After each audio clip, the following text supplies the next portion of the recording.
वो फिर से कैंसिल कर गई। लास्ट मिनट, वही पुराना बहाना, कुछ काम आ गया था। सो सॉरी यार, रीशेड्यूल कर लेते हैं। और अब तुम फोन को देख रहे हो, जाहिर कर रहे हो कि फर्क नहीं पड़ता, लेकिन पड़ता है। और ज्यादातर मर्द यहाँ एक बात नहीं समझते, जब कोई लड़की बार बार कैंसिल करती है तो वो सिर्फ मसरूफ नहीं होती, वो पावर मेजर कर रही होती है। आज मैं तुम्हें 3 ऐसे साइकोलॉजिकल मूव्स बताने वाली हूं जिनसे तुम फौरन कंट्रोल वापस ले सकते हो। ना लड़ाई, ना बेगिंग, ना डेस्परेशन। लेकिन अगर तुमने गलत रिएक्शन दिया तो वो और ऊपर चली जाएगी। तो ध्यान से सुनो। आज के मौजू पर आगे बढ़ने से पहले एक छोटी सी गुजारिश है। अगर आपको मेरे वीडियोस मुफीद लगते हैं तो बराहे करम वीडियो को लाइक करें, यूट्यूब पर सब्सक्राइब करें, फेसबुक पर फॉलो करें और इसे किसी ज़रूरतमंद तक शेयर करें। आपका सपोर्ट इस कम्युनिटी को मज़ीद मजबूत बनाता है। पहली बात समझ लो, एक दफ़ा कैंसिल हो सकता है वाकई मसरूफ़ हो, 2 दफ़ा कैंसिल टेस्ट शुरू हो चुका है, 3 दफ़ा कैंसिल तुम इवैल्यूएट हो रहे हो। और इवैल्यूएशन तुम्हारी पर्सनालिटी का नहीं होता, तुम्हारी बाउंड्रीज का होता है। ज़्यादातर मर्द यहाँ फेल हो जाते हैं। वो कहते हैं कोई बात नहीं, व्हेनेवर यू आर फ्री, मैं तो अवेलेबल हूँ। उन्हें लगता है वो मैच्योर लग रहे हैं, लेकिन लड़की के दिमाग में क्या चलता है? ये वेट करेगा। और जिस लम्हे उसे यकीन हो जाए कि तुम वेट करोगे, तुम्हारी वैल्यू नीचे आ जाती है। क्यों? क्योंकि अट्रैक्शन अनसर्टेनिटी पर चलती है, अवेलेबिलिटी पर नहीं। और थोड़ी देर में मैं तुम्हें पहला मूव बताऊंगी जो पूरा डायनामिक फ्लिप कर देगा। लेकिन पहले समझो कि कैंसिल करने का मतलब क्या है। अगर वो कैंसिल कर रही है लेकिन राब्ता रख रही है तो 3 पॉसिबिलिटीज है। वो अनश्योर है, वो ऑप्शंस कंपेयर कर रही है, या वो तुम्हारी इमोशनल स्टेबिलिटी टेस्ट कर रही है। तीसरा सबसे डेंजरस है, क्योंकि अगर उसे महसूस हो गया कि कैंसिल से तुम डिस्टर्ब हो जाते हो, वो ऑटोमेटिकली ऊपर बैठ जाएगी। औरतें इमोशनल रिएक्शन फौरन पकड़ लेती हैं। अगर तुम नाराज हो गए, पैसिव अग्रेसिव हो गए या ज्यादा एक्सप्लेन करने लगे, तुमने सिग्नल दे दिया कि वो तुमसे ज्यादा अहम है, और इम्बैलेंस अट्रैक्शन खत्म कर देता है। लेकिन ट्विस्ट सुनो, अक्सर कैंसिल करना रिजेक्शन नहीं होता, वो देख रही होती है कि तुम कितने सॉलिड हो। और अब आता है move number 1। Move number 1, availability. Withdraw करो, इंटरेस्ट नहीं। ये सटल है। ज्यादातर मर्द या तो और चेस करते हैं या ड्रामा करके गायब हो जाते हैं। दोनों गलत। सही क्या है? काम डिटैचमेंट। जब वो दोबारा कैंसिल करे, बस लिखो, ठीक है, जब तुम्हारा स्केड्यूल क्लियर हो तो बता देना। बस। कोई इमोजी नहीं, कोई नया प्लान नहीं, कोई फॉलो अप नहीं। फिर तुम इनिशिएट नहीं करोगे, हमेशा के लिए नहीं, बस जब तक वो इन्वेस्ट ना करे। ये 3 चीजें करता है।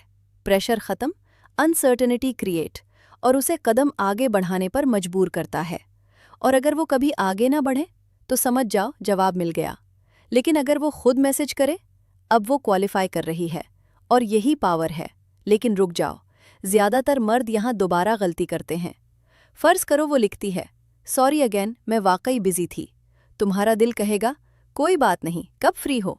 यही ट्रैप है। इसके बजाय कहो, कोई मसला नहीं, मैं भी इस हफ्ते काफ़ी बिजी हूँ, देखते हैं। यहाँ क्या हुआ? तुमने पनिश नहीं किया, चेज नहीं किया, रिवॉर्ड भी नहीं किया, तुमने स्केर्सिटी इंट्रोड्यूस की। स्केर्सिटी वैल्यू क्रिएट करती है, वैल्यू परस्यूट क्रिएट करती है, और वो अनकॉन्शियसली ये सोचती है, क्या ये वाकई अपनी लाइफ में सेंटर्ड है या मैं ही उसकी प्रायोरिटी हूँ? अगर तुम फौरन एडजस्ट हो जाते हो, तुम आंसर दे देते हो, और वो आंसर अट्रैक्टिव नहीं होता। अब आते हैं मूव नंबर 2 पर। मूव नंबर 2, फ्रेम शिफ्ट करो अभी। फ्रेम क्या है? वो डिसाइड करेगी कब मिलना है। तुम्हें फ्रेम बदलना है। हम तब मिलेंगे जब दोनों के लिए कन्वीनियंट होगा। अगर वो 2 बार कैंसिल करने के बाद नया प्लान दे, फौरन हाँ मत करो, थोड़ा पॉज करो, लिमिटेड विंडो दो। मिसाल, मैं थर्सडे को 1 घंटे के लिए फ्री हूँ, बस इतना ही टाइम है। नोटिस किया? तुम अवेलेबल हो लेकिन अनलिमिटेड नहीं। एक्सेस अर्न्ड लगता है, और जब एफर्ट उसकी तरफ से आता है वो ज़्यादा वैल्यू करती है। लेकिन कंसिस्टेंसी ज़रूरी है। अगर तुम एक दिन स्ट्रांग और अगले दिन सॉफ्ट हो गए, क्रेडिबिलिटी ख़त्म। और बग़ैर क्रेडिबिलिटी के टेंशन नहीं बनती, और बग़ैर टेंशन के अट्रैक्शन नहीं बनती। लेकिन अभी असल लेयर बाकी है। कभी कभी वो कैंसल इसलिए भी करती है क्योंकि तुम प्रिडिक्टेबल हो। प्रिडिक्टेबिलिटी डोपामीन कम करती है, मिस्ट्री बढ़ाती है।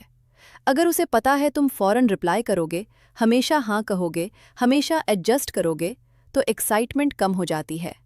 और अब आता है move number 3। Move number 3, controlled uncertainty introduce करो। ये एडवांस्ड है। बार बार कैंसिल के बाद फॉर्मल डेट प्लान करना बंद करो। कहो चिल रखते हैं, अगर दोनों फ्री हुए तो कॉफ़ी ग्रैब कर लेंगे। प्रेशर कम, स्पेशल ट्रीटमेंट भी कम। सिग्नल किया गया, मैं इनकंसिस्टेंट एनर्जी के पीछे स्ट्रक्चर नहीं बना रहा। 2 रिएक्शंस आएंगे, या वो और इन्वेस्ट करेगी या फेड हो जाएगी। दोनों जीत हैं, क्योंकि क्लैरिटी पावर है। और याद रखो, अगर कोई लड़की वाकई इंटरेस्टेड हो, वो टाइम निकालती है। बिजी लोग भी प्रायोरिटी के लिए वक्त निकालते हैं।